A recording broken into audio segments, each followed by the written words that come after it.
Nobody bids $1 on a ghost until someone sees the soul inside. The rust-worn speaker crackled with static as the auctioneer's voice strained to lift the weight of indifference hanging over the county fairground. Dust spiraled in the hot Kansas wind, catching in the sun like scattered embers. The crowd leaned back in folding chairs, sipping warm sodas and scratching faded jeans, half asleep until something shiny came into the ring. But this horse? This wasn't shiny. It limped into view like a battered veteran, ribs like slats on a broken gate, fur caked in dried mud, right hind leg dragging just slightly, enough to make every step a grim reminder of somewhere it didn't want to be. Its coat, once maybe a warm chestnut, now looked moth-eaten and stained by hard living. One ear drooped slightly.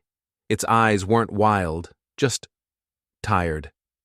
Somewhere in the crowd, a teenager snorted. "That thing's more glue than Gallop." A few men laughed.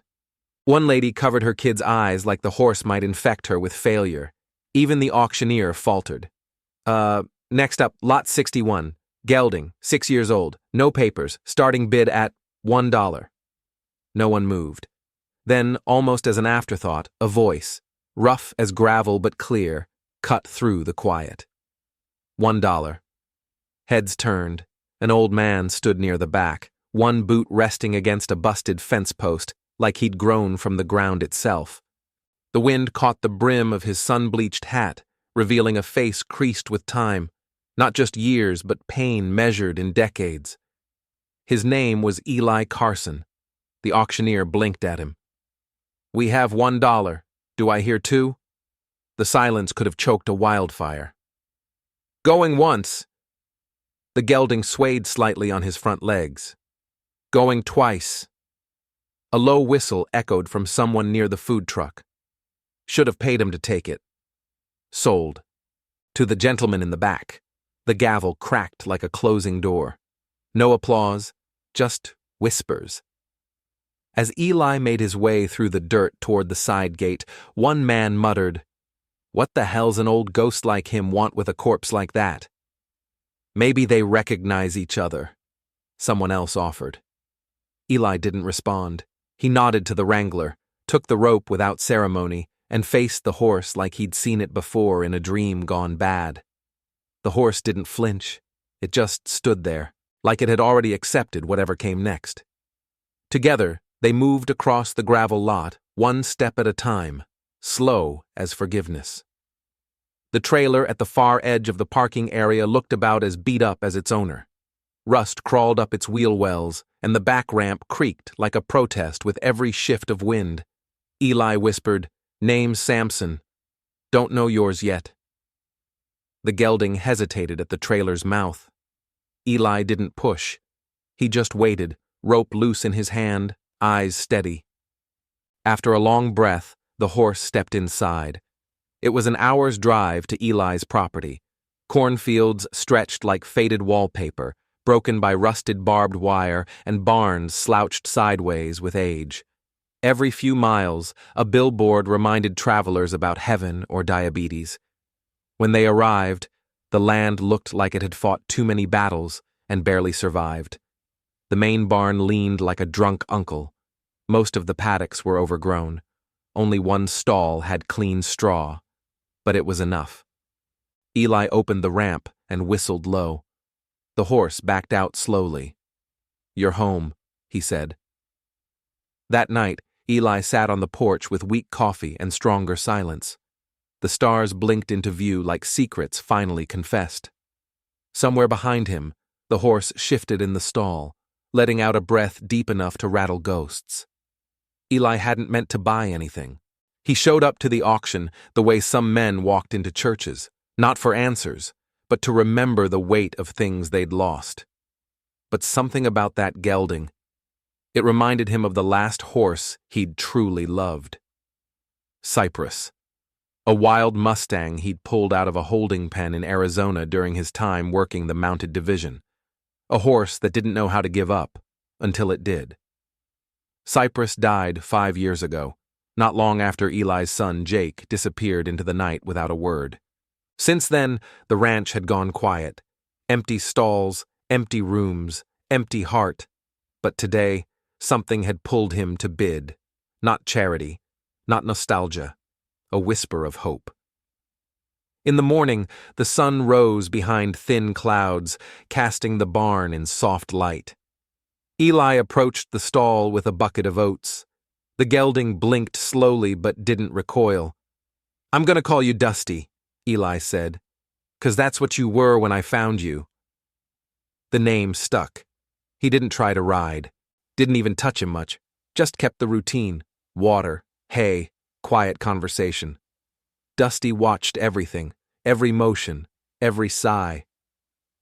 By midweek, the limp softened. Eli noted the change, but didn't comment.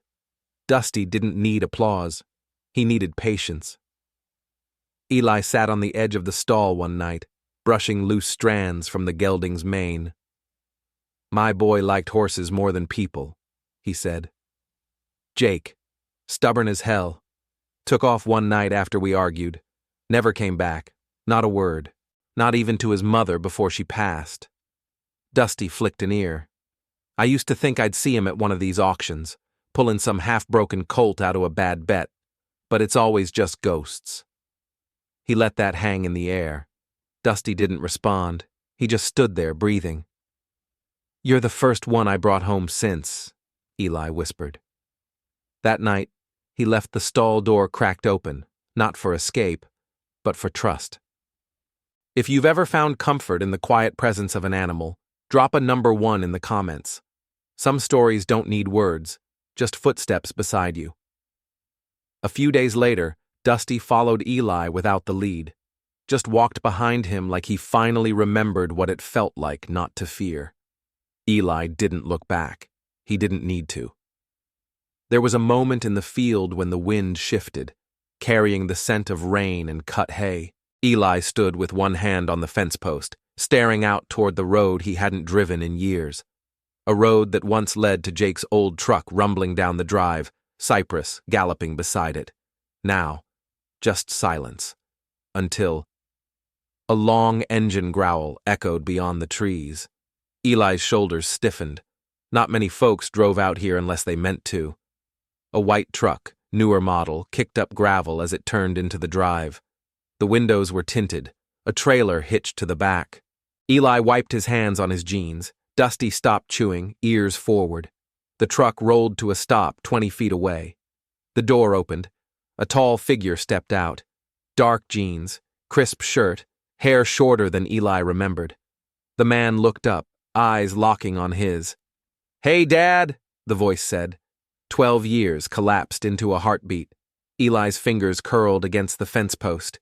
Jake Carson stood under the rising sun, as if the years had been a pause instead of an absence. And everything Eli thought had died in him, grief, rage, love, fear, came roaring back in a single breath. The porch light flickered against the night like it wasn't sure it still had the right to shine. Jake stood on the edge of the wooden steps, hands buried deep in his jacket pockets, his eyes scanning the fields as if they might offer answers. Eli leaned against the porch post, arms folded tight, coffee steaming in his cup, though the air was warm. Neither man spoke. Not at first.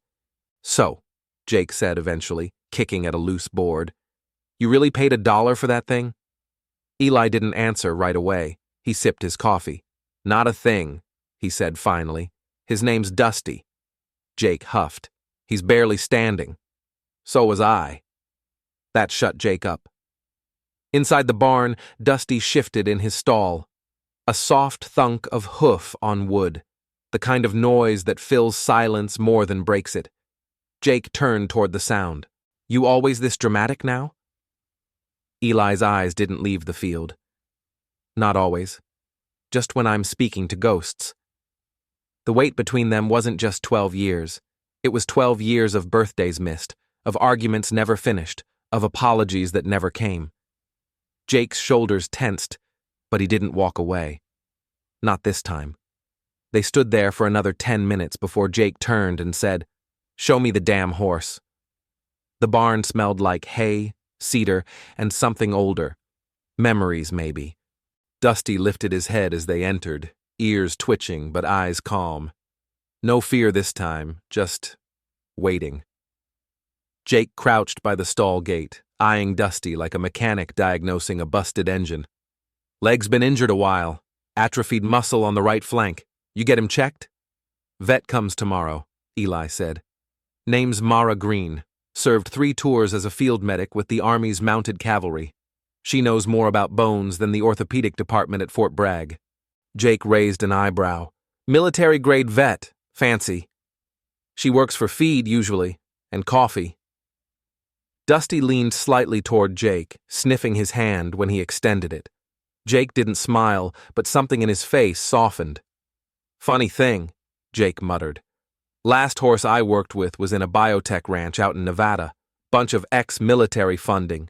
Tried enhancing equine response time with neurotech. Lab B32. You remember those types? Eli nodded.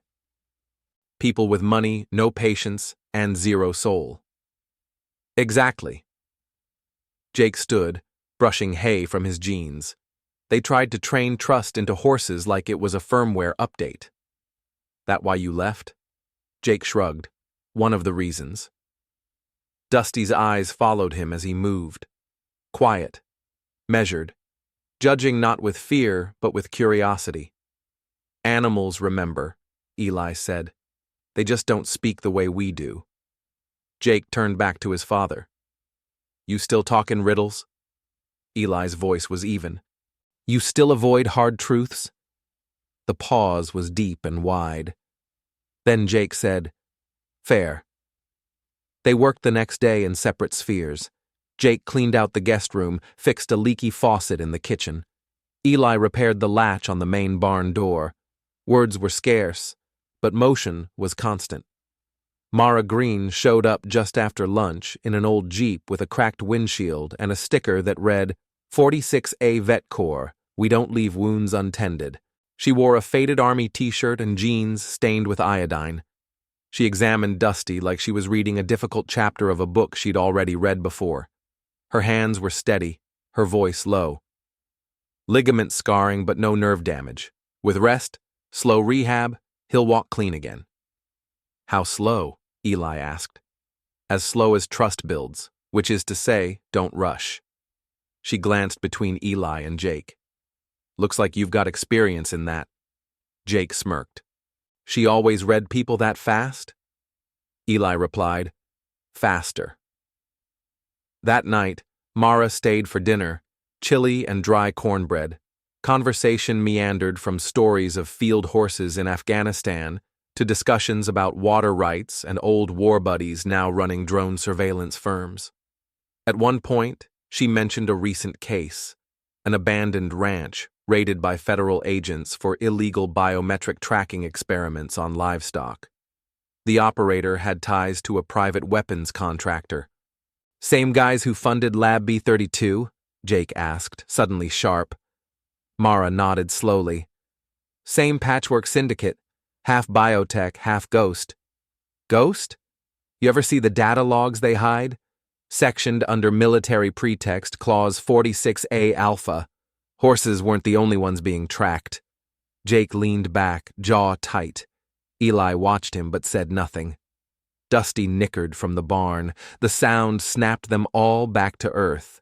If you've ever faced a moment when the past and the future stared you down in the same breath, Eli said softly, drop a number 2 in the comments, because this ain't just a story about horses. Later that week, Eli found Jake standing near the pasture fence, watching Dusty graze in the low morning light. He's healing, Jake said.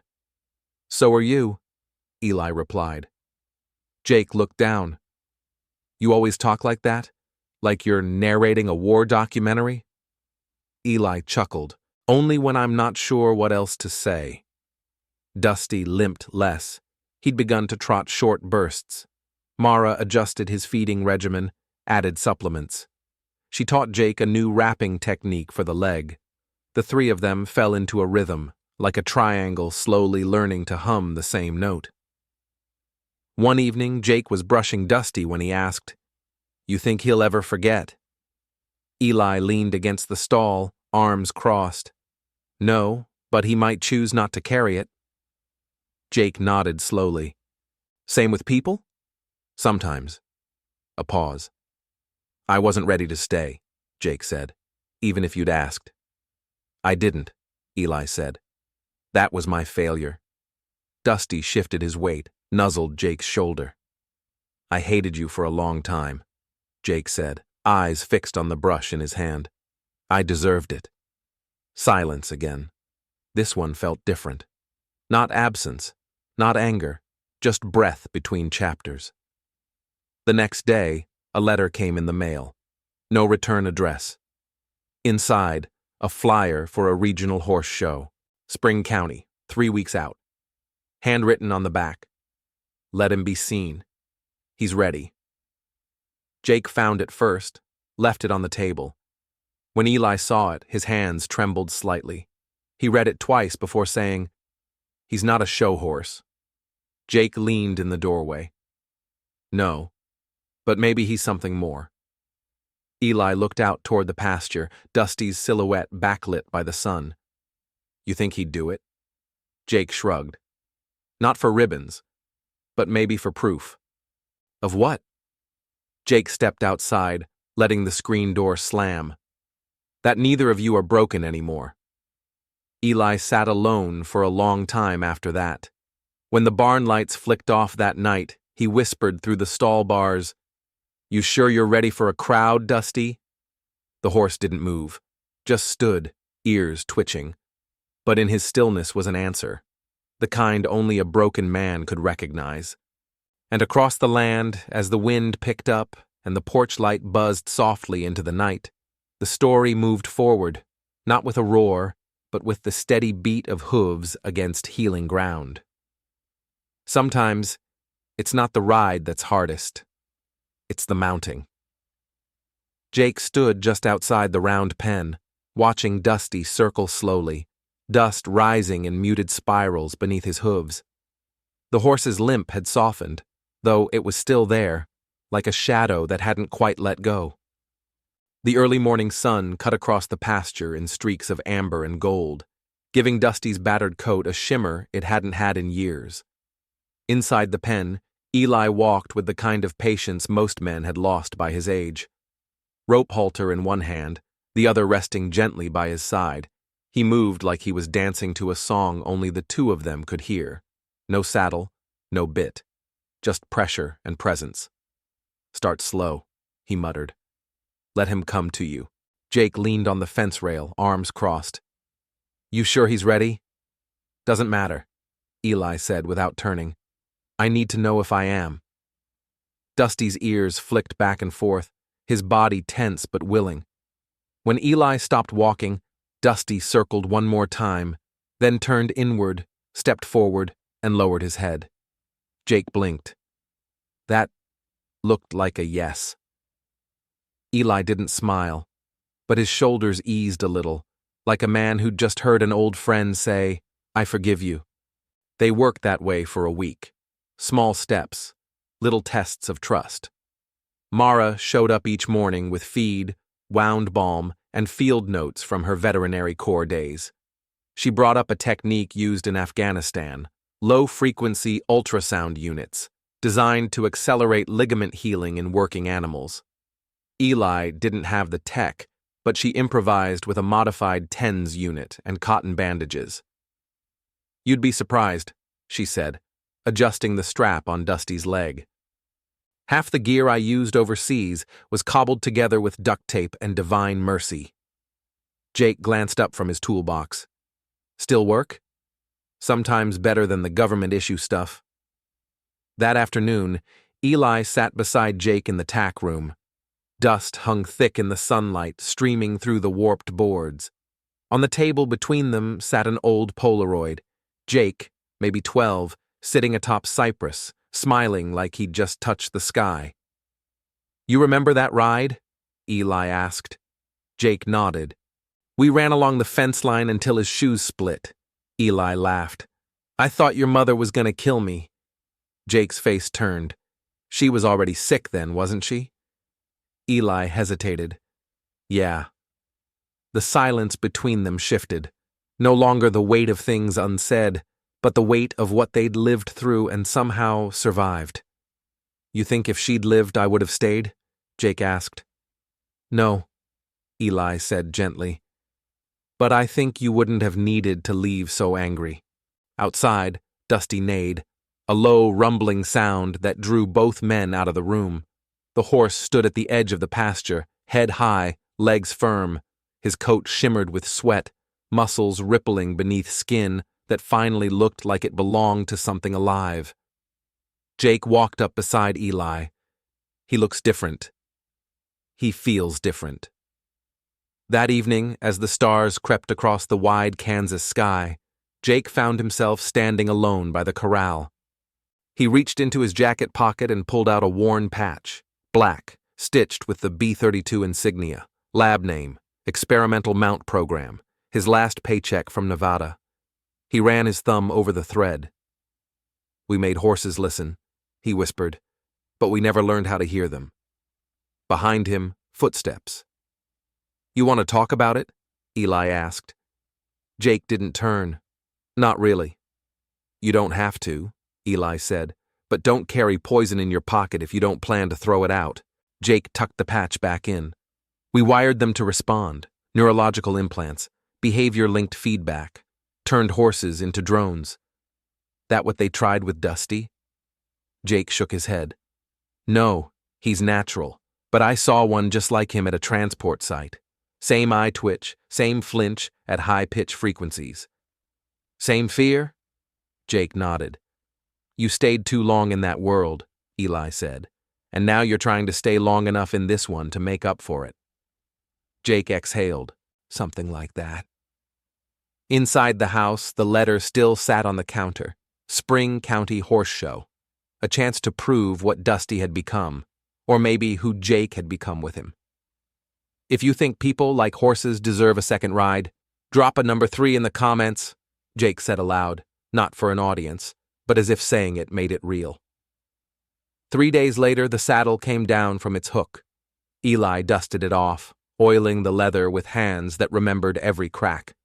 Jake stood behind him watching. "You sure?" he asked. "Nope," Eli said, "but we're going to find out." Dusty stood quietly as the blanket was laid across his back. No flinch, no shift. When the saddle dropped into place, he turned his head slightly, one ear cocked. Jake fastened the cinch slow, murmuring encouragement. Eli handed over the reins. "You first." Jake mounted carefully, muscles taut. Dusty held steady. They walked the perimeter of the field. No spooks, no panic. Just a slow, deliberate movement of two beings trying to remember what it meant to trust.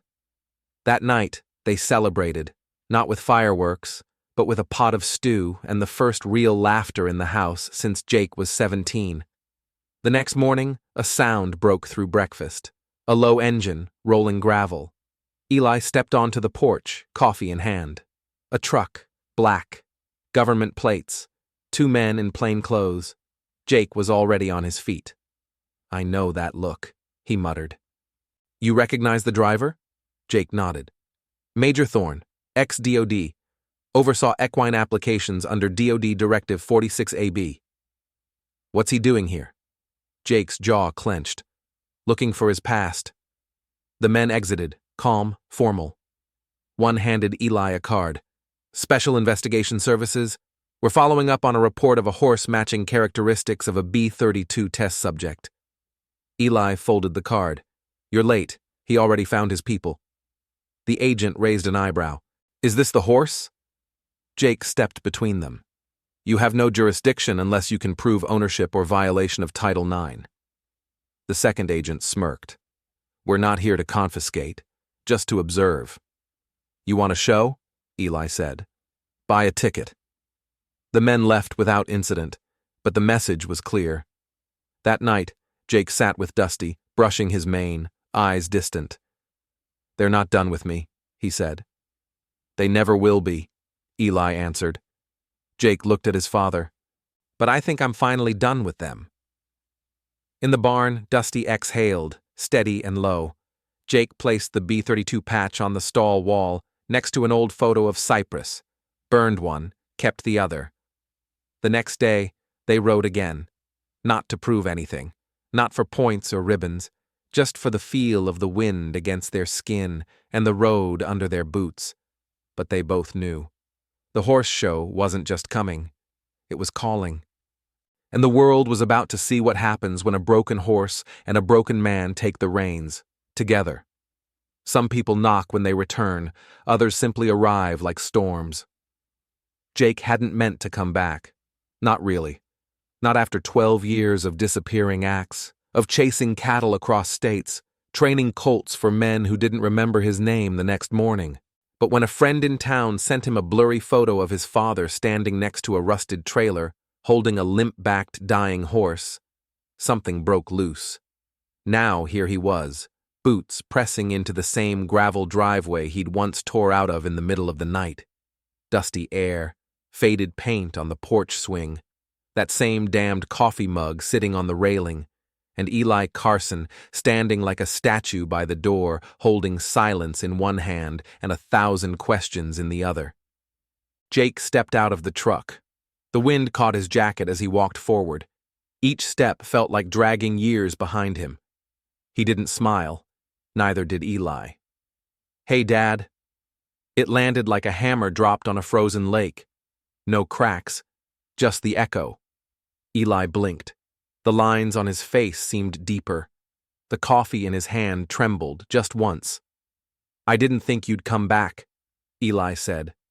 "I didn't think I would either." They stood like that, the ghost and the man who'd outlived him. Finally, Eli gestured toward the porch. "You hungry?" Jake nodded. "Always." Inside, not much had changed. Same wooden table, same crooked nail on the wall where his mother's apron used to hang. The stew was reheated, the bread stale. But Jake ate like it was the first real meal he'd had in weeks. They didn't speak much, just passed salt, butter, and glances. Afterward, Jake asked, "Where's the horse?" "In the barn." Jake stood. "Mind if I see him?" Eli nodded. "You'll want boots." The barn smelled like home and heartbreak. Dusty stood in his stall, ears twitching, eyes calm but alert. He raised his head as they entered. Jake approached slowly, reaching out. "You looked worse in the photo," he said. Dusty sniffed his hand, then nudged it gently. "He's got more fight than I thought," Jake murmured. "That limp won't stop him forever. His eyes are still sharp." "I wasn't looking for another," Eli said behind him. "Didn't think I could care again."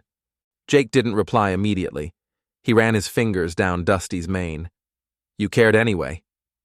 That night, Jake stayed in the guest room. The mattress was too soft, the walls too quiet. He lay awake, staring at the ceiling, listening to the faint breathing of a horse in a nearby stall. He could still remember Cyprus, how he rode him through thunderstorms with no reins, just his knees and a whisper. The wild Mustang that had known him better than any human. The horse that died a year after he left. He thought he'd never ride again. Not like that. The next morning, Jake rolled up his sleeves and started working. The tool shed was a mess. Pipes under the kitchen sink were leaking. The roof had moss thicker than memory. Eli said nothing, just handed him nails and a wrench when asked. Mara came by with a box of supplements and 2 thermoses of black coffee. She raised her eyebrows when she saw Jake hauling fence boards. "Well, damn," she said. "You really are his son." Jake wiped his hands on his jeans. "He paying you to say that?" "Not enough." They shared a grin. She checked on Dusty. The horse had gained 3 pounds in a week. Limp was easing.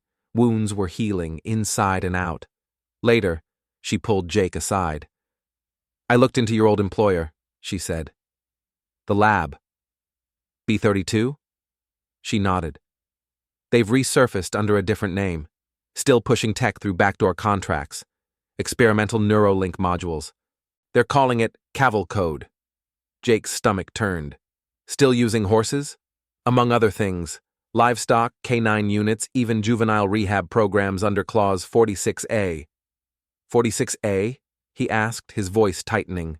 It's a legal shield. Classifies trauma-based conditioning as adaptive training if done under DoD contract or medical exemption. It's gray zone warfare, and it's expanding.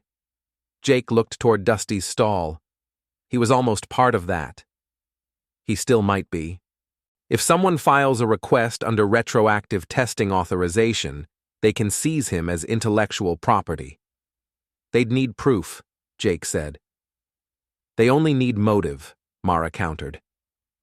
That evening, Jake rode Dusty for the first time. He asked Eli's permission, saddled slow, spoke low. Dusty hesitated under the weight, but didn't bolt. He took each step like a man testing new legs. Jake guided him across the field. No sharp turns, no pressure, just presence. Eli watched from the porch, arms folded, eyes wet. They didn't speak after. They didn't have to. If you've ever had to rebuild trust with your own father or your own past, drop a number 3 in the comments. Sometimes you don't need forgiveness. You need to be seen trying. The next morning, Jake found a flyer on the porch bench. The Spring County Horse Show, 3 weeks out. On the back, written in Eli's shaky handwriting, you could show him or not. Either way, I'll be watching. Jake stared at it for a long time. That night, he sat by the stall, Dusty nuzzling his shoulder. You think we've got what it takes? He whispered. Dusty blinked slowly.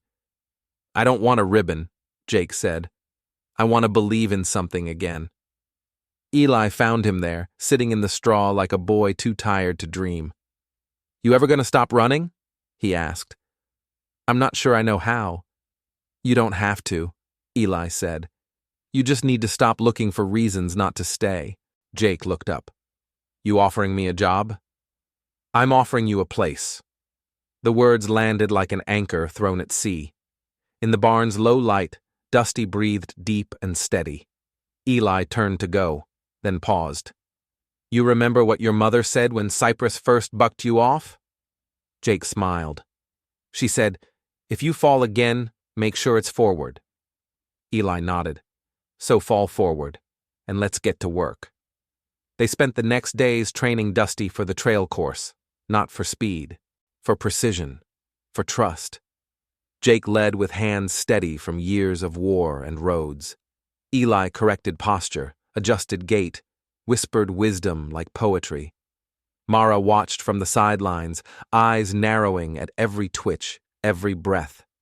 She kept notes, vet notes, trainer notes, court defense notes if needed. Just in case the suits come back, she told Eli. I want to be ready. And then came the evening that felt too quiet. Jake found Eli staring at the horizon, eyes squinting against the dusk. What are you seeing? Jake asked. Your mother's laughter, Cypress's gallop, the boy who used to ride with his hands in the wind. Jake stood beside him. I'm not that boy. No, Eli said, but you're the man I hoped he'd become. Silence stretched between them. But this one was warm, lived in, safe. Dusty neighed from the pasture. Eli turned toward Jake. It's time. Jake nodded. We'll go.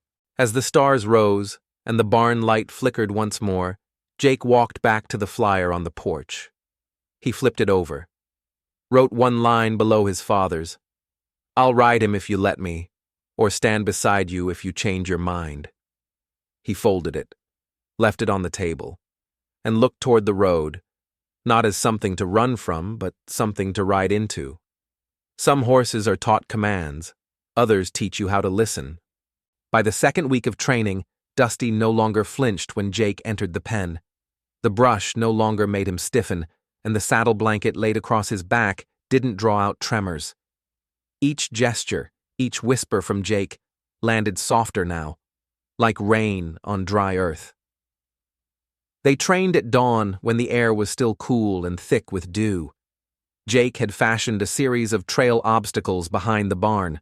Barrels, gates, a small wooden bridge, and a row of low poles.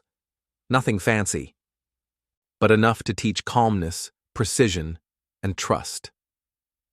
Eli stood off to the side most mornings, coffee in hand, nodding quietly as Dusty cleared another task. He didn't bark orders or offer corrections unless asked. He knew some things couldn't be taught, only shared. And Jake, for the first time in years, seemed willing to receive. Mara showed up with 2 new supplements and a portable muscle stimulator she'd borrowed from her former vet unit. "Use this in Kandahar," she said, adjusting a setting.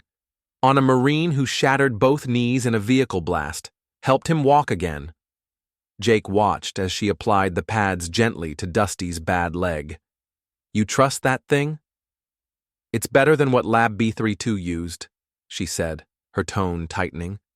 They wired nerves to sensors like it was some kind of cyborg project. They forgot horses aren't just muscles and voltage. They feel. Jake looked away. "I know. I helped build the interface." Mara paused. "You didn't tell me that." "I never wanted to admit it." Silence sat between them, heavy and real. "You left," she finally said. "That counts for something." Jake tightened Dusty's girth strap slowly, but not enough. Later that evening, as the sun dipped behind the hills, Eli pulled Jake aside. "You ever notice how he breathes differently around you?" Jake wiped sweat from his brow. "He does?" "Yeah, like he's listening for something you haven't said yet." Jake gave a half smile. "Maybe I don't know how." "Then say it with your hands," Eli said, "with how you ride him, how you hold him." That night, the barn glowed warm under a string of old workshop lights. Jake and Dusty walked in quiet circles. No commands, no reins, just motion, just presence. Jake whispered, "You don't have to carry me. I'll carry you." Dusty nudged him gently. "If you've ever carried someone else's wounds while healing your own, drop a number 1 in the comments. Some journeys are only made by 2 beings learning to walk again." The next morning brought an unexpected visitor. A black SUV pulled into the drive just after breakfast. Eli stepped onto the porch, instinctively shielding his coffee like it might shatter. Jake followed, jaw already clenched. The driver stepped out, sharp haircut, tailored jacket, Vietnamese American, mid-40s, cool eyes, confident posture. "Name's Jesse Tran," he said, extending a card. "Tran Agri-Systems. I'm building a new testing site outside Wichita, biotech-assisted performance livestock." Jake didn't shake the hand. "We're not selling." "Didn't come to buy. Just heard you've been working with something special, a recovery case. Thought I'd see it for myself." "You saw him," Eli said evenly. "Now you can leave." Jesse tilted his head. "You sure? With the right equipment, Dusty could go further, faster. We've got access to low-voltage neuromodulators, protein-based muscle accelerants, completely within legal bounds of Clause 46A. Jake stepped forward. "That clause is legal because no one's tested its ethics. You're talking about state-sanctioned animal abuse." Tran smiled faintly. "Or the future of American ranching. Depends who's funding the study." Eli's voice cut like wire. "We don't take government money. We raise horses and men." Tran gave a shallow nod. "Suit yourselves. But if that horse ever stumbles again, don't say I didn't offer." He left a flyer on the hood of Jake's truck, bright colors, sharp font. "Neuro Equine 2025, performance through precision." Jake didn't look at it, just burned it that night in the pit behind the barn. Training resumed. More focused now, more urgent. Dusty began clearing the trail course without hesitation. Jake rewarded him not with sugar, but with time, space, praise spoken gently. "Good boy," he'd whisper. "You're not what they think you are." And Dusty, once a ghost, moved like a song returned to its rhythm. One afternoon, as Jake dismounted, Eli handed him a small envelope. Inside was a folded Polaroid, the same one from years ago, Jake and Cypress in the wind. But on the back, Eli had written something new. "If the past left you, maybe it was just making room for the part of you that stays." Jake didn't speak. He just folded the photo and put it in his wallet. The next day, Mara brought something unexpected, an old military-style box, dented but intact. "I wasn't sure if I should give you this," she said. Inside was a dog tag, not for a person, for a horse.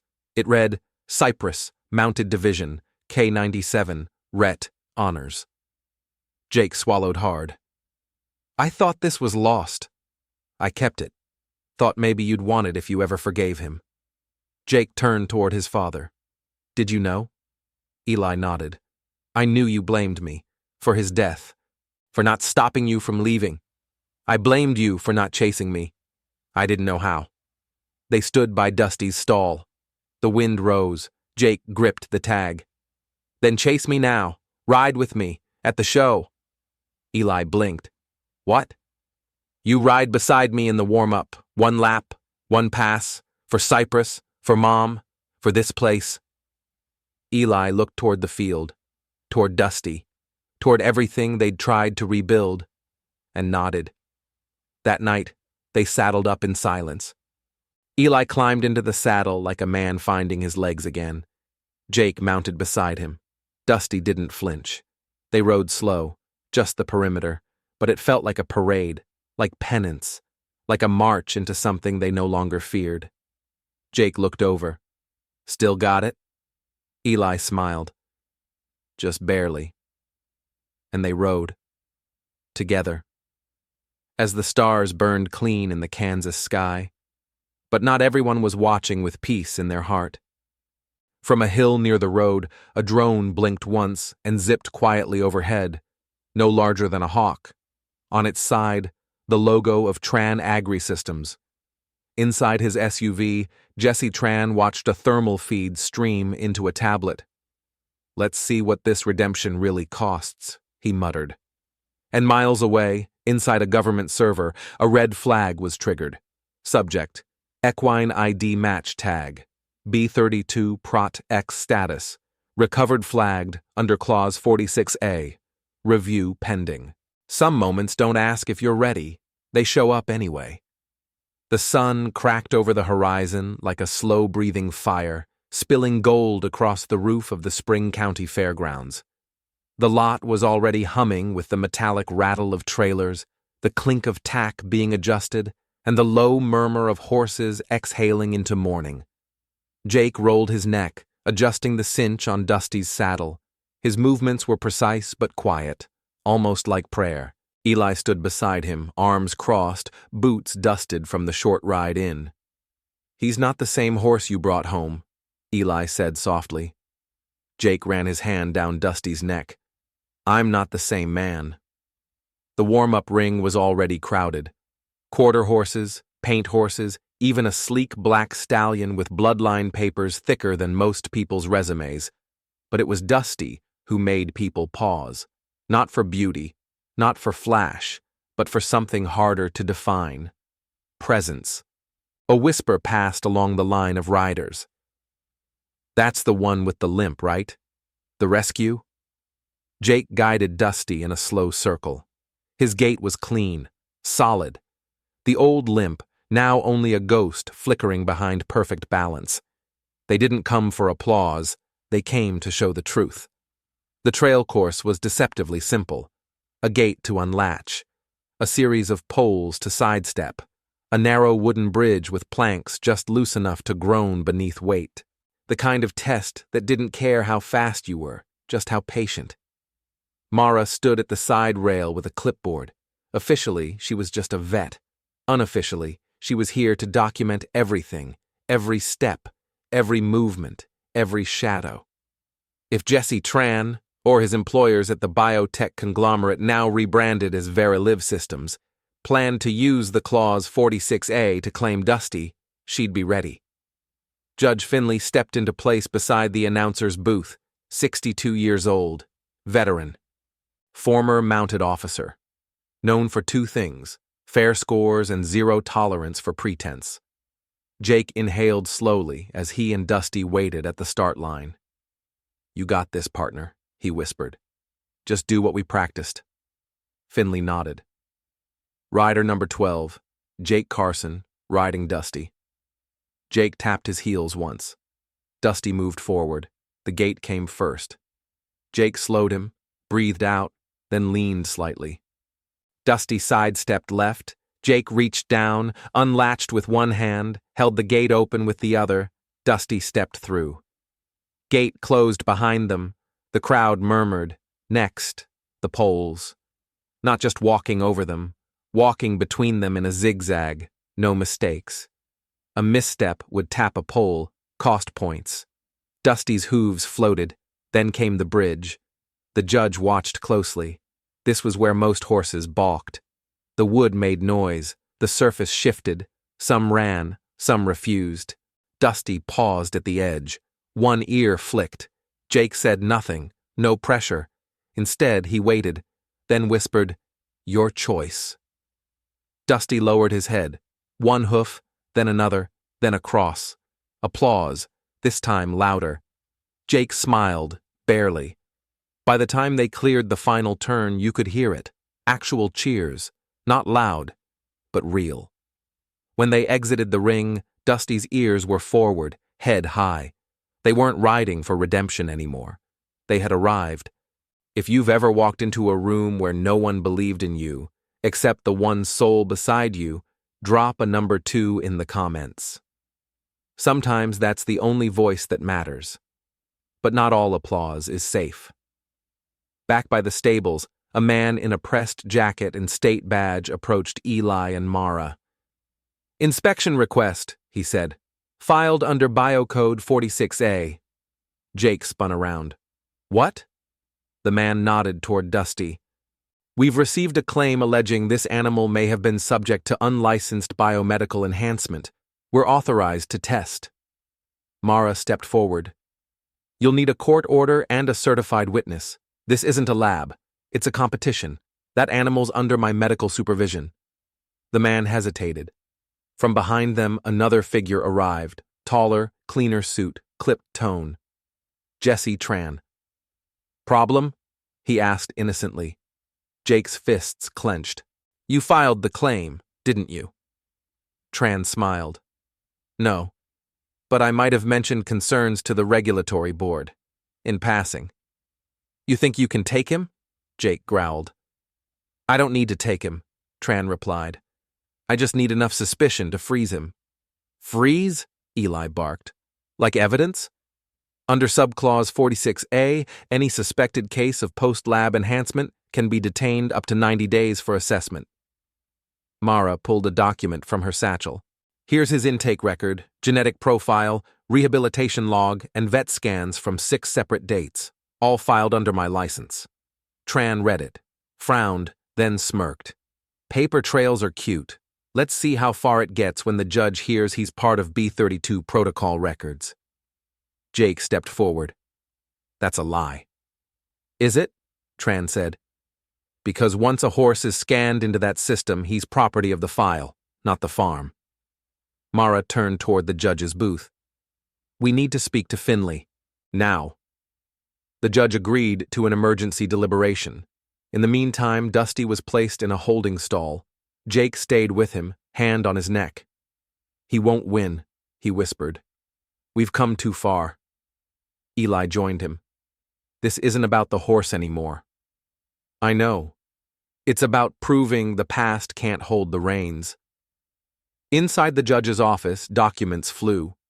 Mara showed neuroscans, vet reports, and filed exemptions.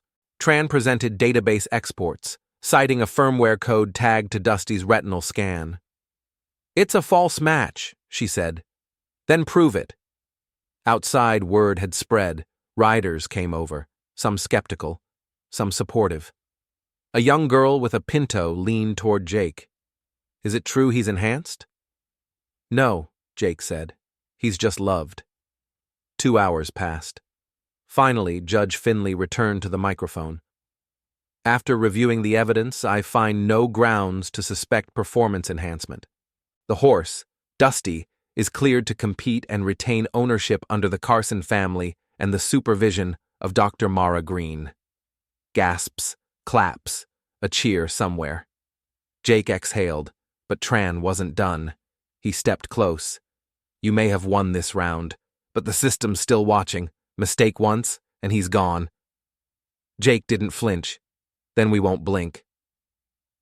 That night, Jake sat outside the barn. Dusty lay down in his stall, calm as stars. Eli passed him a cup of coffee. I never thought we'd make it this far, Jake said. Eli nodded. That's because we didn't. You did. Jake shook his head. We did. All three of us. Mara joined them, dropping a folded paper into Jake's lap. It was the official printout of the ruling, stamped, signed, sealed. At the bottom, someone had written, "Some victories don't wear ribbons." Jake folded it carefully, placed it beside the old photo of Cyprus in his wallet. Then, as if summoned by silence, a drone buzzed low in the distance, one that wasn't part of the fair. Mara stood instantly. That's not good. Jake grabbed a flashlight, pointing it toward the trees. It blinked once and vanished. They stood still. Then Mara said quietly, "They're not done with us." The knock at the door wasn't loud, but it shattered the quiet like a gunshot. Jake froze with one hand on the coffee pot. Eli looked up from the table, where he was untangling a frayed lead rope. Mara stepped out of the hallway already tense, as if her pulse had anticipated the sound before her ears caught it. Another knock, this time firmer. Jake opened the door slowly, bracing. The man on the other side wore a charcoal gray suit, government-issued shoes, and the expression of someone who'd delivered too many subpoenas to be fazed by angry eyes. "Mr. Jake Carson?" Jake said nothing. The man held out an envelope. "You've been summoned to appear before the Kansas State Agricultural Oversight Board, a formal hearing under Section 12C regarding contested ownership and alleged bioidentification conflicts tied to Animal Code B32 Prot EX." Jake didn't take the envelope at first, just stared. The man sighed. "Sir, I'm just the courier. You're scheduled to appear in Wichita. 3 days. Jake finally reached for it. The envelope was heavier than it looked. The man tipped his head, turned, and walked away. Eli stood behind him now, quiet, watching. Jake closed the door, exhaled once, then slammed the envelope down on the table. Mara walked up. "They're pushing the clause again." 46A, Jake muttered, this time through the Ag Board instead of the courts. "They're going bureaucratic. Keep you tangled in hearings, drain you dry. Classic very live play." Eli didn't speak for a while, then said, "We need to get in front of this, not just react." Jake's jaw clenched. "They're going to try to prove Dusty belongs to the state. They'll argue he's a product of government research," Mara said, "not a rescued animal." "He's not a product," Jake snapped. "He's family." Eli laid a hand on the table. "Then we protect him like family." 3 days later, they sat in a sterile boardroom in Wichita. Fluorescent lights, coffee no one drank, a long oak table that had seen 100 hearings and maybe 5 real truths. At the far end, 3 board members, one in uniform, one in a gray blazer with a military contractor's lapel pin, and the third, a woman with rimless glasses and a voice like sandpaper. "Mr. Carson, we are here to determine the origin, classification, and lawful ownership of a gelding referred to in documentation as Dusty, also known as Prot X." Jake met their eyes. "His name is Dusty, and he doesn't belong in your files." "Let's start with his scan history," the blazer man said, clicking his tablet. "According to this, Dusty's retinal ID matches a subject recorded in Lab B32's 2017 archive." "That scan was forged," Mara said sharply. "Or more likely, transferred. They've been reassigning IDs to justify seizure." "You're accusing a government subcontractor of falsifying biological data?" the woman asked. "Yes," Mara said, "and I'll testify to it under oath." A pause. Eli leaned forward. "You think it's far-fetched that a lab with military-grade funding, defense-authorized biotech initiative," the man corrected. Would repurpose horse DNA to support a false ownership claim? We're simply asking for clarity, the woman said. And if you're certain this animal was never part of that system, then proving it should be simple. Jake looked at them. You don't want simple. You want exhausted. You want us too tired to keep fighting. The woman raised an eyebrow. We want documentation. Mara reached into her briefcase, pulling out 5 folders. Timeline of veterinary treatment. Witness statements from competition judges. Cell regeneration patterns that don't match enhancement protocols.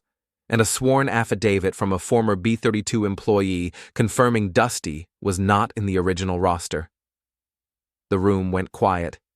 The man in the blazer narrowed his eyes. Name of the employee? Mara smiled coldly. You're looking at him. A hush. Jake blinked. Mara looked at him, then back at the board. I was embedded in B-32 as a research vet for 2 years, until I walked away. Dusty isn't theirs. And you know it.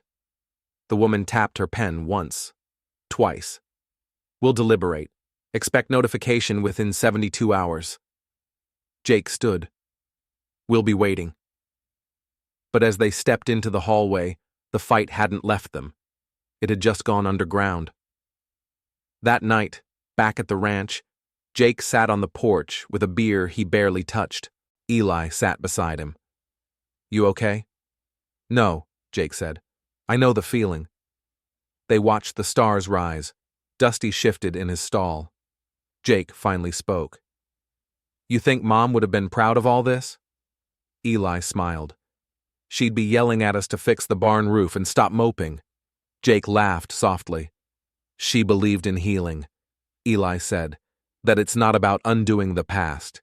It's about choosing not to repeat it. Jake nodded. Then I need to stop running.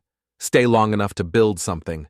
Eli passed him an old, oil-worn box. Inside was a piece of leather, stitched with initials. MC. Jake looked up. She made that the day after you were born, Eli said. Said one day it'd hold something worth passing on. Jake swallowed. I don't know if I'm ready. You don't have to be. You just have to show up. If you've ever had to face your family's history to protect your future, drop a number 3 in the comments. Some fights aren't against enemies. They're against silence. 2 days later, the letter came. Official letterhead. Sealed. Jake opened it with a blade. Eli watched from the kitchen. Mara stood behind him. He read, then read again. They ruled in our favor, he said finally.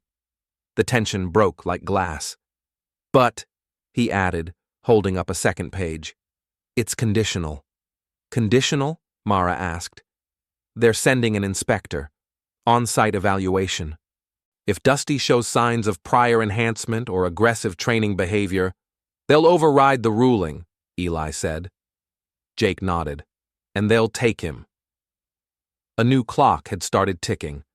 That night, as rain tapped against the tin roof, Jake sat with Dusty in the stall. He laid a blanket down, just sat there, back against the wall. I used to think justice was a place, he whispered. Now I think it's just wherever someone stays long enough to fight. Dusty laid his head in Jake's lap. At 3 a.m., a message pinged on Mara's laptop, encrypted, from a former B-32 contact. It read, he's still on the target list. Drone footage submitted as evidence of enhanced mobility. They're building a case. You have less time than you think. And under it, a blurred photo taken from above. Jake and Dusty, in the round pen, training. A red box had been drawn around Dusty's legs, another around Jake's head. The caption read, Survivor link confirmed. Psychological codependence protocol flagged. Mara stared at it and whispered, they're not trying to prove Dusty's enhanced. Eli leaned over her shoulder. They're trying to prove you are. Some truths don't scream. They just wait until you're quiet enough to hear them. The inspector arrived at sunrise.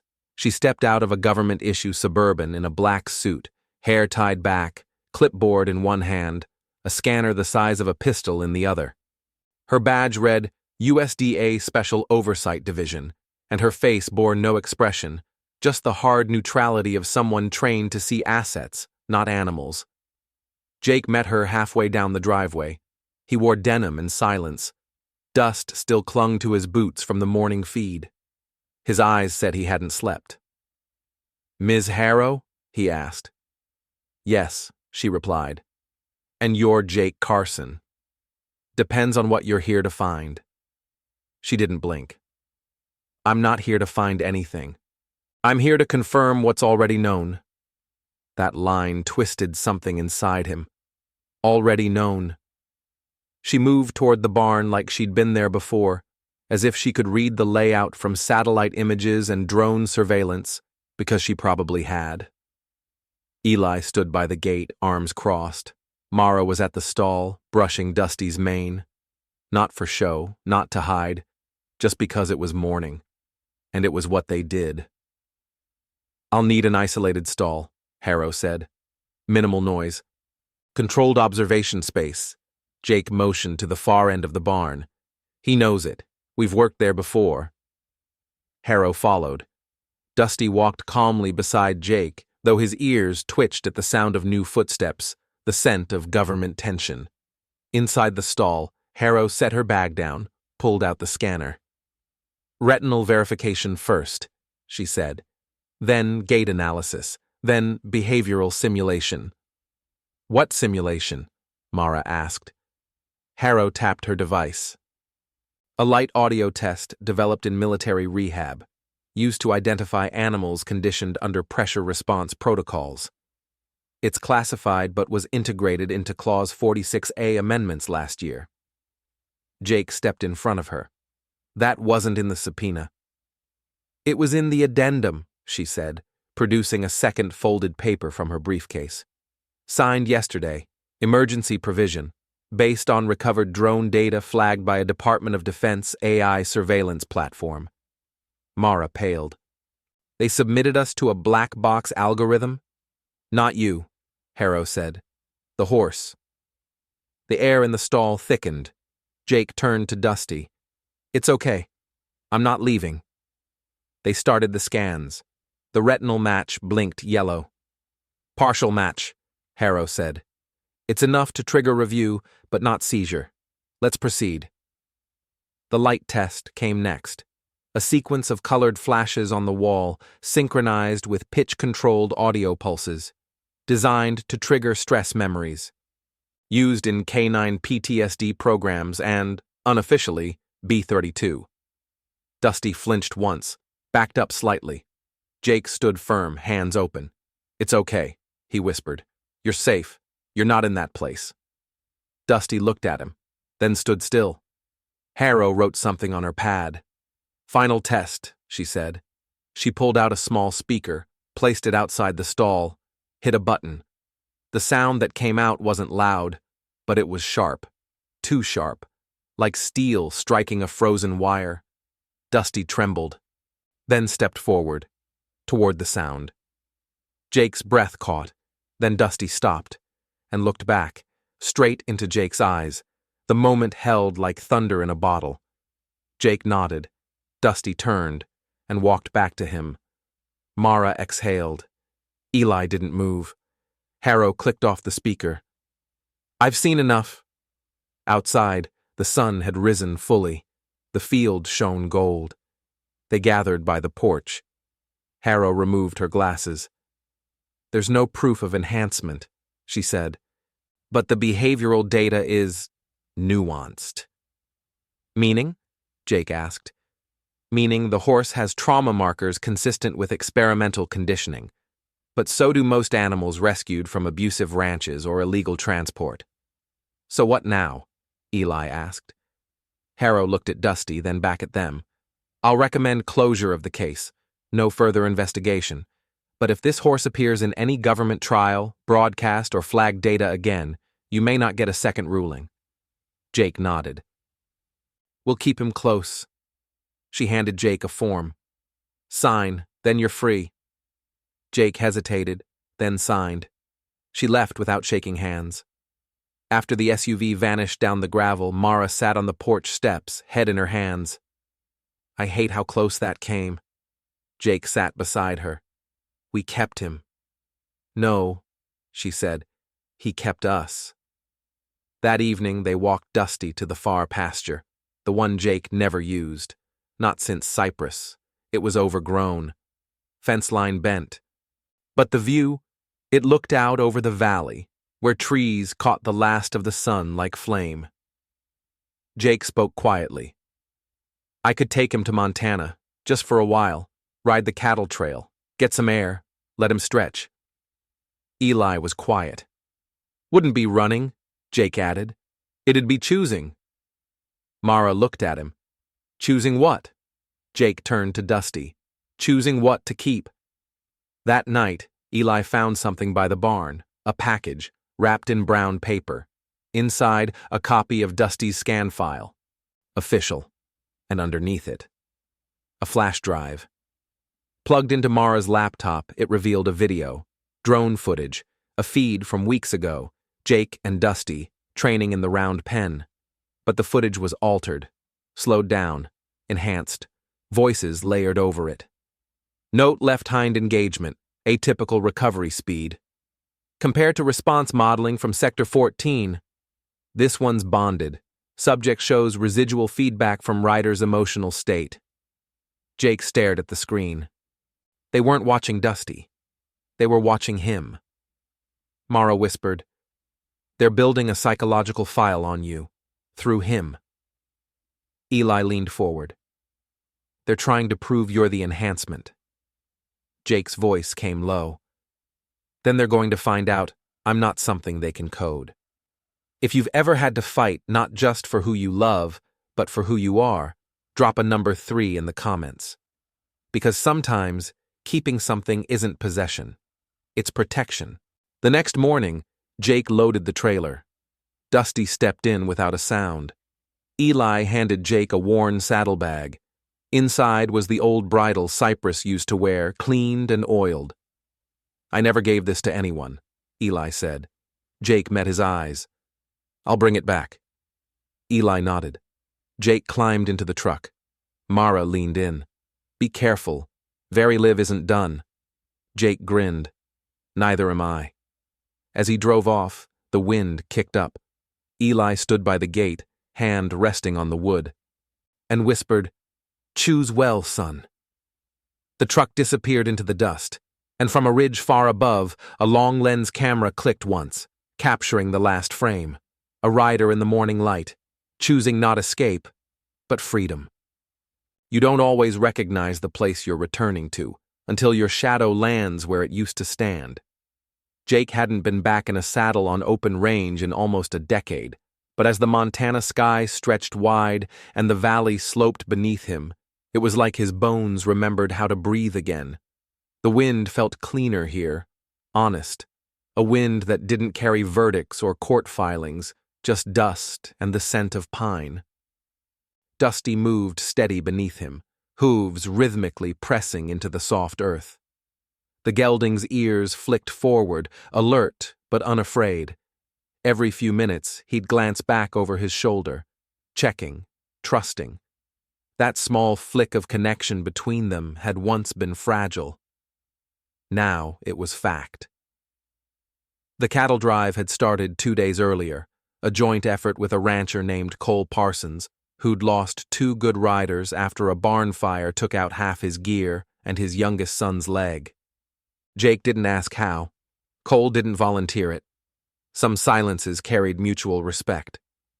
You're the one from Kansas? Cole had asked when Jake first rolled in, Dusty stepping off the trailer like he owned the trail.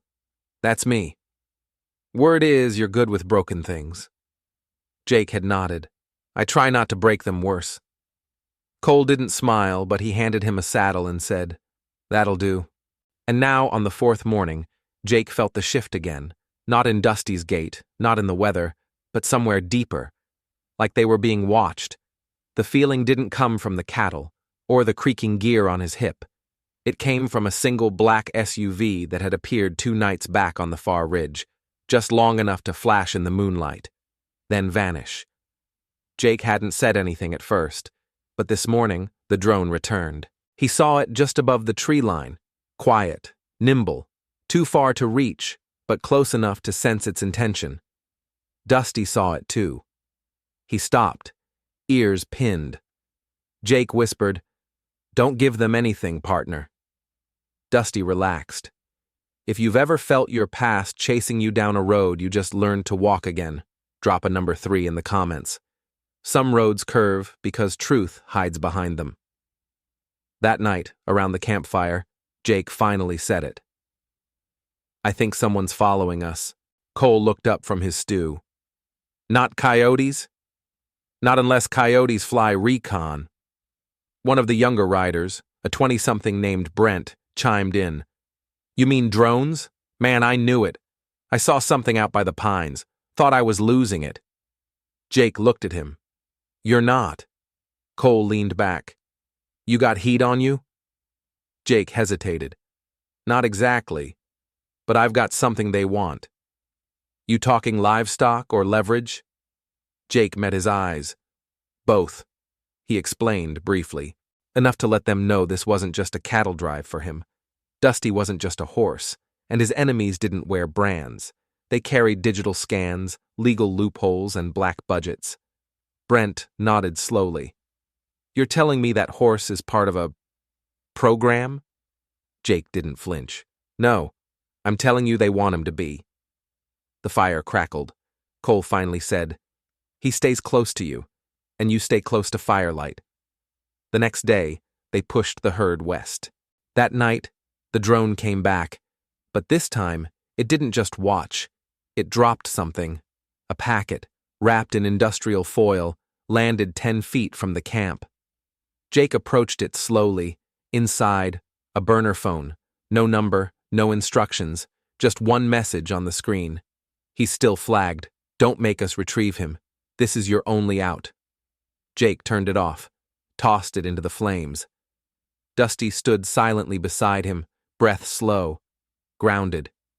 "They think we'll run," Jake said. Dusty blinked slowly. "But they don't know where we're running toward." The next morning, Jake made a decision.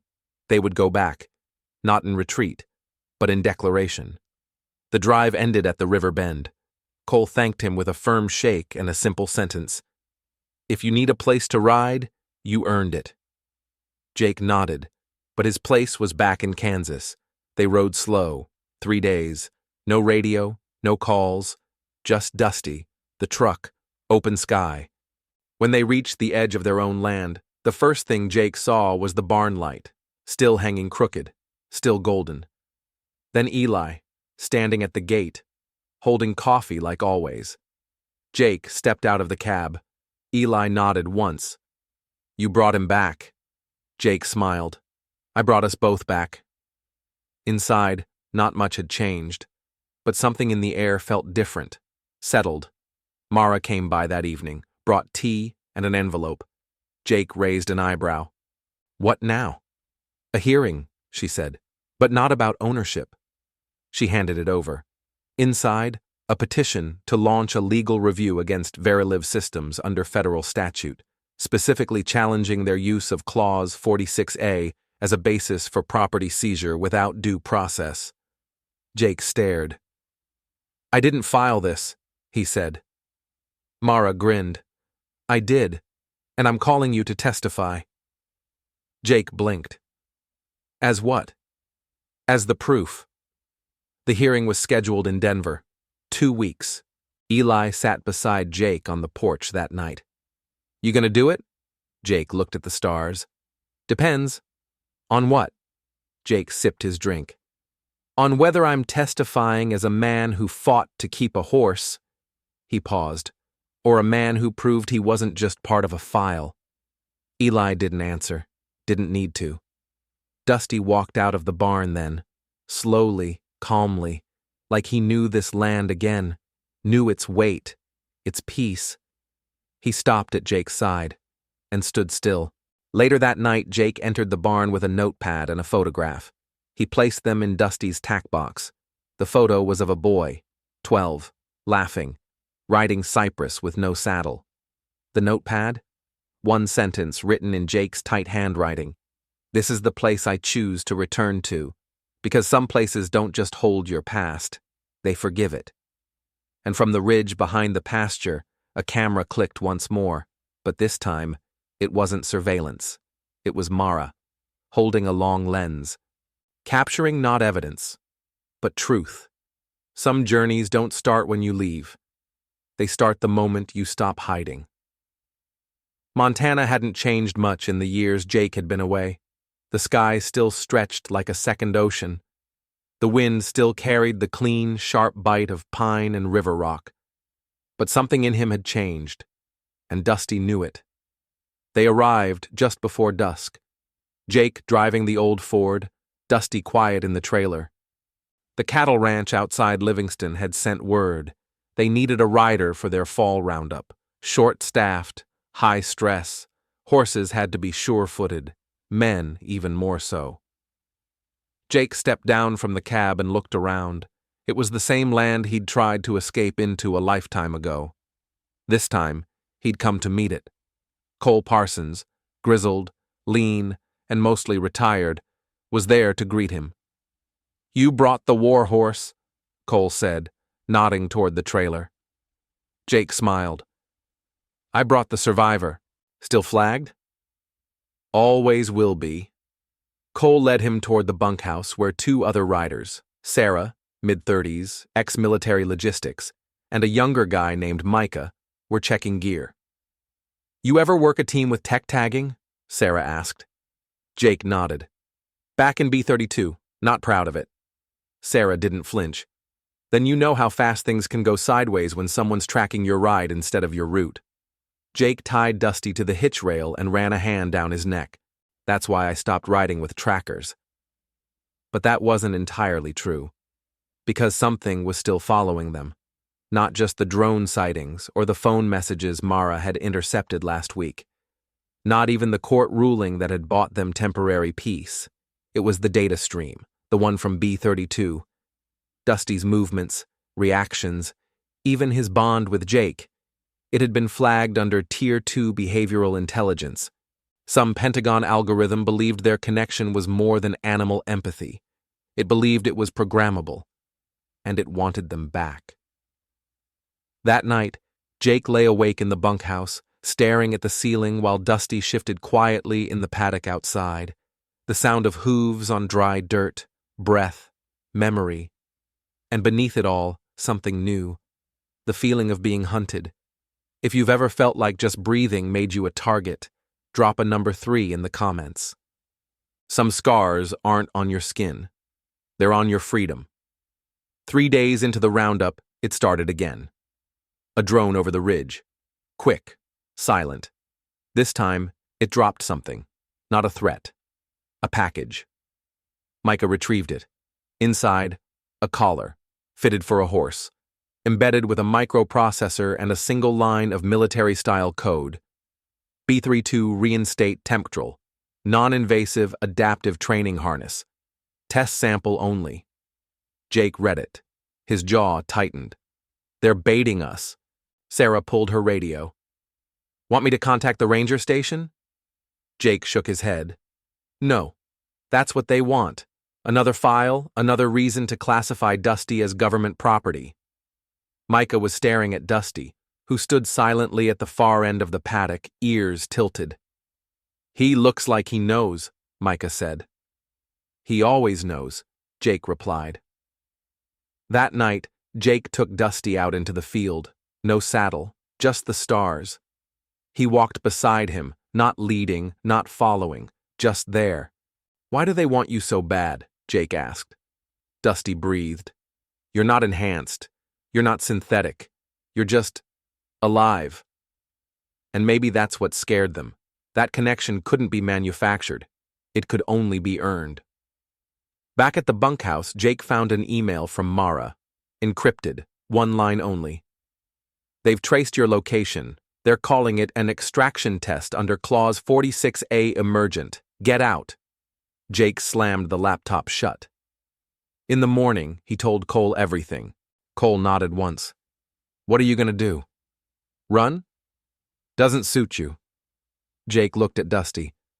No, we finish the drive, then we go home. Sarah and Micah volunteered to run recon. Dusty was moved to a more secluded paddock behind the East Ridge. They kept working. But on the 6th day, it happened. A black SUV arrived on a no-access trail. 3 men stepped out. One wore federal insignia. One held a tablet. The third, Jesse Tran. He smiled when he saw Jake. Still riding with ghosts? Jake stepped forward. Still trying to trap them in your labs? Tran ignored the jab. We're not here for trouble. We're here for compliance. He held up a form. Signed under Clause 46A, Emergency Requisition. Dusty is flagged for behavioral audit. We're taking him back. Jake's voice dropped. You'll have to go through me. Tran smiled wider. That's the idea. He nodded. The agent stepped forward, raising a scanner. But Dusty moved first. He didn't bolt. He didn't rear. He walked straight past the line of men, stopped beside Jake, and stood. The scanner beeped, red, then green, then dead. Tran blinked. What the? Sarah stepped out from behind the barn, holding a modified field disruptor, borrowed from a friend in military counterintelligence. She smirked. Faraday cage says hi. Jake looked at the agent. Your scanner just lost its signature match. It's a violation of federal. It's proof your tech is unstable. Tran stepped forward. This isn't over. Jake leaned in. No, it's just beginning. Later that night, as the SUV disappeared into the dusk, Jake wrote a letter. Not to Mara, not to Eli, to the lab, B32. He didn't mail it. He burned it. Because some places don't deserve your closure. If you've ever chosen to protect something not because it's yours, but because it's right, drop a number 1. Not all battles are meant to be won. Some are meant to be survived. In the morning, Jake and Dusty left Montana, headed south, back toward Kansas, back toward the place that had once broken them, now rebuilt in the dust. But from a ridge just off the road, a final drone blinked once, then sent a signal. Somewhere inside a cold federal server, the feed streamed live, and someone whispered, He's learned to resist. Initiate Phase 3. Sometimes the fences we fix aren't just made of wire and wood, they're made of memory. Jake returned to the ranch under cover of dusk. The sky burned low and bruised, the road ahead unspooled like a ribbon of old regrets. Behind him, Dusty shifted in the trailer, steady, quiet, present, just like always. The gate creaked when Jake opened it. He left it that way. Eli was already on the porch. He didn't wave, didn't call out, just lifted a cup of coffee like it was a lighthouse in the storm. You're late, Eli said when Jake stepped out of the truck. Only by 2 years. That earned a thin smile. Montana treat you good? Jake looked toward the barn. They tried to take him again. Eli nodded. And? They failed. They stood in silence long enough for the wind to catch up. Dusty stepped down from the trailer, sniffed the ground, then walked, without a lead rope, toward the east pasture. The one with the broken fence. The one Jake had refused to fix. Not because he couldn't. Because he wasn't ready. Until now. If you've ever come home to a task that waited, not to shame you, but to welcome you, drop a number 1. Because not all repairs are punishment. Some are invitations. The next morning, Jake was out before sunrise. The fog clung to the grass. The hammer in his hand felt heavier than he remembered. Maybe because he wasn't just repairing a fence. He was reclaiming a boundary. Dusty stood nearby, watching. Each post Jake reset, each nail he drove in, brought back pieces of the past. The night he told his father he'd never come back. The last ride on Cypress before the thunderstorm took them both down. The classified tech in B-32 that responded not to reins, but to heart rate. That same tech he knew had mapped Dusty's instincts, without permission. They want to turn every instinct into a calculation, Jake muttered. But what if the thing that makes you human, or horse, is the part that refuses to compute? Dusty nickered softly. Jake smiled. Yeah, you get it. Later that day, Mara arrived with a folder in hand. Her face was pale, mouth set hard. I think it started, she said. Jake paused, mid-nail. What has? They released Phase 3. He dropped the hammer. Come again? Mara opened the folder.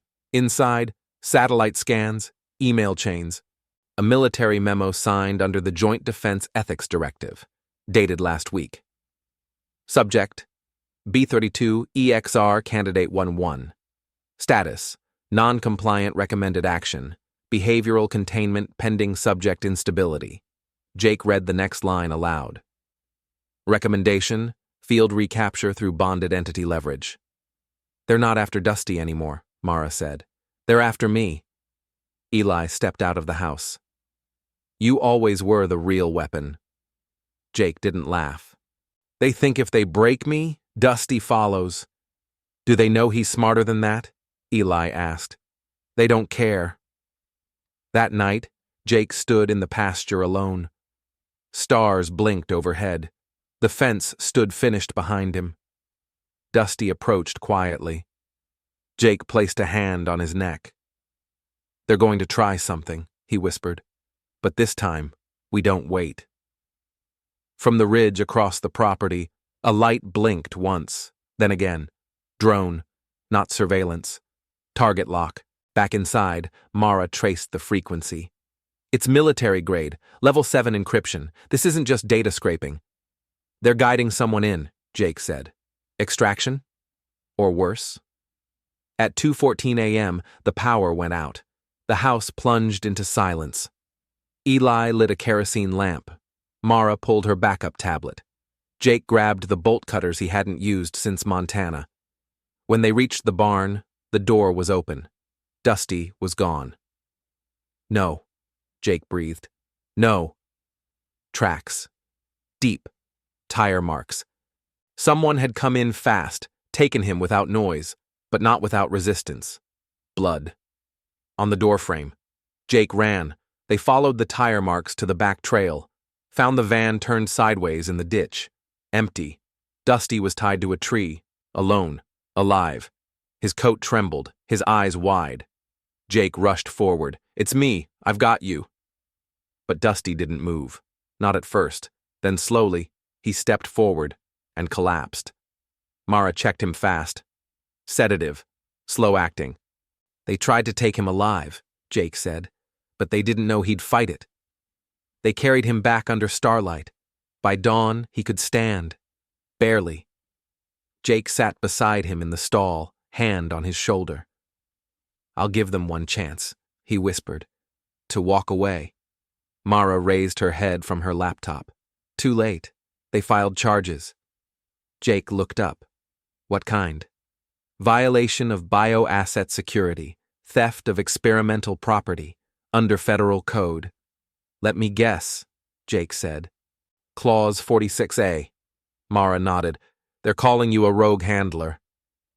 And Dusty? A compromised prototype. Jake stared at the wall. Then I guess we give them a trial they won't forget. That night, Jake sat at the newly fixed fence. Eli joined him. Funny, Eli said, how some men build walls to keep things out, and others to let themselves in. Jake stared ahead. Which one am I? Eli didn't answer, just handed him a worn envelope. Inside, a photo. Jake, age 10. Riding bareback. Beside him, his mother, laughing. She said you'd come back, Eli said, but she didn't say when. Jake looked at the fence, at Dusty, at the hills. Let's show them what return really looks like. From the ridge, the drone watched, streaming live, and the operator whispered, Activate final phase, target ready. Home isn't something you're born into. It's something you choose when there's every reason to leave. Jake stood alone in the courtroom hallway, fingers pressed against the cold window pane. Below him, Denver traffic surged like a mechanical flood. Above, the sky trembled with stormlight. But inside he was still. Dusty wasn't here. He was back on the ranch. Safe, if anything could be called that anymore. The courtroom had been reconverted from an administrative chamber, hastily repurposed once the military file leaks hit the news cycle. Everyone wanted to know if it was true.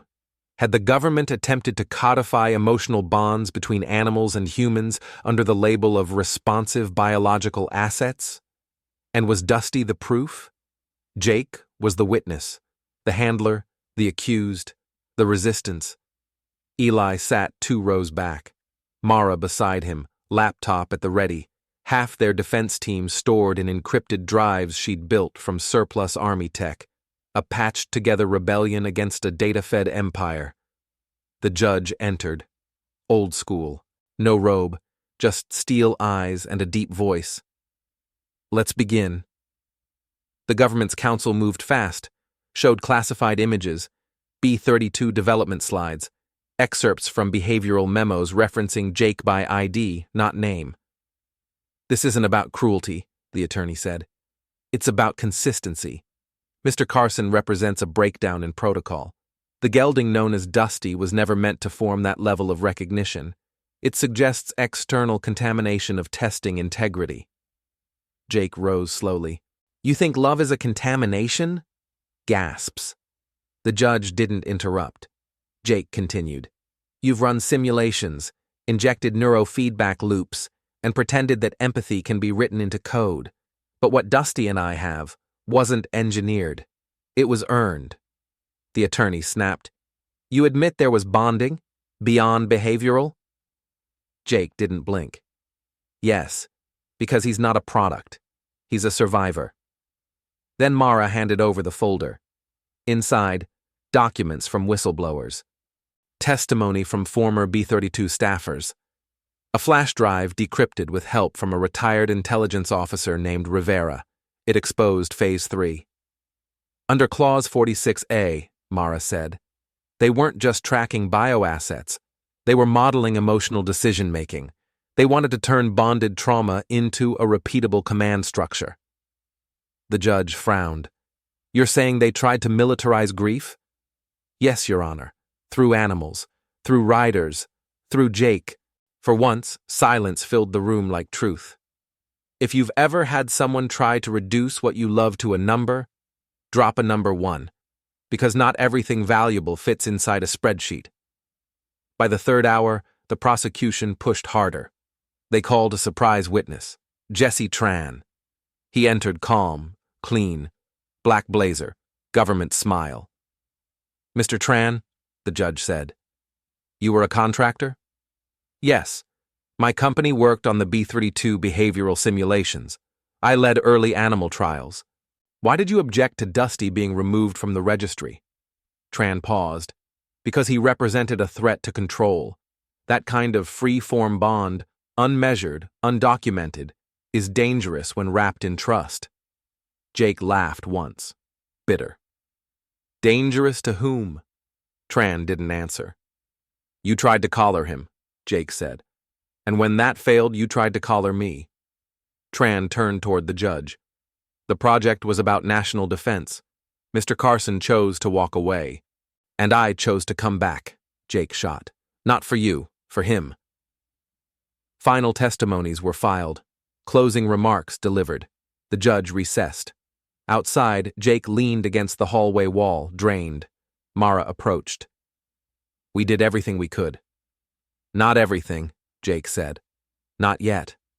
He pulled out an envelope, addressed to the Office of Veteran Animal Rights Review. Inside, a formal petition, not for amnesty, for reclassification. I want Dusty legally recognized, Jake said. Not as property, not as evidence, but as a sentient companion, protected under the Animal Partner Act. Eli stepped forward. That's not law yet. Then we make it one. They drove back in silence. The storm hit by midnight. Thunder rolled across the ranch like a verdict coming down the valley. Jake stayed in the barn with Dusty, not out of fear, out of choice. Dusty shifted, his breath uneven. The sedation from the abduction still lingered in his system. They're not done, Jake whispered. but neither are we. Lightning flashed. The barn shook. Dusty flinched. Jake pressed his forehead to the horse's neck. You're safe now. You're home. If you've ever stood between what you love and what hunts it, drop a number 3 in the comments. Not all courage is loud. Some of it just stays. By morning, a decision had been made. The ruling?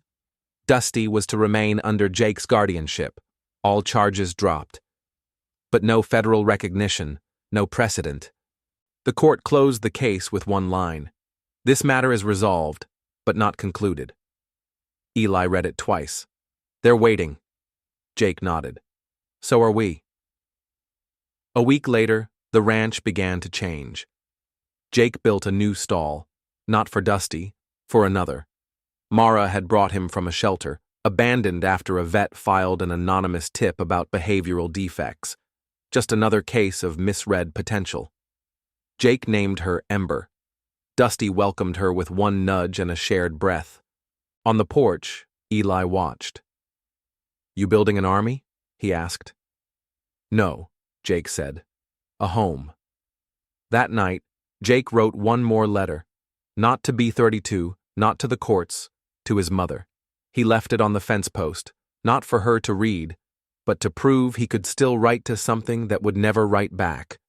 Home, after all, wasn't where you lived. It was where you stopped running.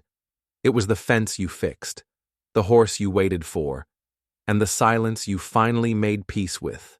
Dusty stood at the edge of the pasture, mane catching the wind. Jake stepped out beside him.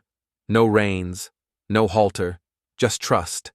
They walked, together, toward the light. And on a hill above the barn, a final drone hovered, silent, recording, watching, then turned and flew away. Some stories don't end. They echo, quietly, insistently, long after the screen fades to black. Jake and Dusty's journey wasn't about winning. It wasn't even about surviving. It was about something much harder, choosing to heal when it would have been easier to run. Choosing to stay when the world gave you every reason to retreat. Choosing to believe that not all scars mean you're broken. Some are just reminders of what you refused to let destroy you. From the broken-down auction yard to the legal war zones of Clause 46A, from Montana's silent ridges to the dim barn light back home, this wasn't a story about a horse. It was a story about resistance, about what happens when a man reclaims his humanity in a world obsessed with reducing everything, emotion, trust, even love, into a data point. And that's not fiction. That's now. Because what Dusty endured, forced classification, behavioral scanning, trauma repackaged as enhancement, is a mirror of what many living beings face today. Maybe it's not done through collars and sedation. Maybe it's done through surveillance algorithms, through AI models that think they can predict grief or train connection, or simulate loyalty by feeding machines a million heartbreaks. We now live in a world where even emotion is being quantified, sold, studied, stripped for parts. Where relationships are viewed not as sacred, but as variables. And yet, Dusty stood. He stood not because he was programmed to obey. He stood because someone believed in him. In an era where we're told to move fast, collect metrics, optimize every moment for output, this story invites us to pause, to listen, to realize that home is not a GPS coordinate. It's not a result. Home is the place where you're free to be loved without being measured. That's what Jake chose. That's what we all deserve to choose. And that choice? It has a price. It means facing institutions that reduce beings to assets. It means defending memory in courtrooms built to erase it. It means letting go of bitterness long enough to mend fences with your father or with yourself. It means looking at something damaged and refusing to define it by the worst thing it ever survived. So, let me ask you, what would you have done if you were Jake? Would you have walked away when they first came for Dusty? Would you have believed a scanned image over lived trust? Would you have fought through a system designed to exhaust you? Or would you have stayed? Because here's the truth they don't teach in labs or courtrooms. Sometimes the most radical act is not rebellion. It's reunion. Reuniting with what made you human. Reuniting with someone who trusts you, not because they have to, but because you showed up. That's what Dusty did. That's what Jake did. And that's what we all might have to do, sooner than we think. Because as AI grows, as biotech expands, as governments stretch definitions of ownership, we will all face a Dusty moment, a choice to comply, to forget, or to stand up for a truth that can't be coded. In the end, Jake didn't just protect a horse. He protected the possibility that connection still matters more than control. And maybe that's what we're all fighting for, even if we don't know it yet. So if you believe that loyalty can't be programmed, if you believe that some bonds are too sacred to be scanned, if you believe that being broken doesn't mean being replaceable, then drop a number 5 in the comments and share this video with someone who still believes in choosing what's right, even when it's hard. Let's start a conversation the algorithms can't predict. Let's talk about emotion, not as liability, but as legacy. Let's ask the hard questions. Together, do you think AI and government systems should ever be allowed to claim legal ownership over emotional bonds? If machines can learn to replicate love, do you still know how to recognize the real thing? And if you ever had to stand at the edge of your own broken pasture, would you fix the fence? Because the world's watching. And maybe, just maybe, they're waiting to see if you will stand beside what you choose to keep. If this story moved you, drop a 5 in the comments. Share it with someone who's carried too much alone. And don't forget to subscribe for more stories that make us ask, where does the data end and the soul begin? Because this isn't just a story about a horse. This is a story about choosing to come home.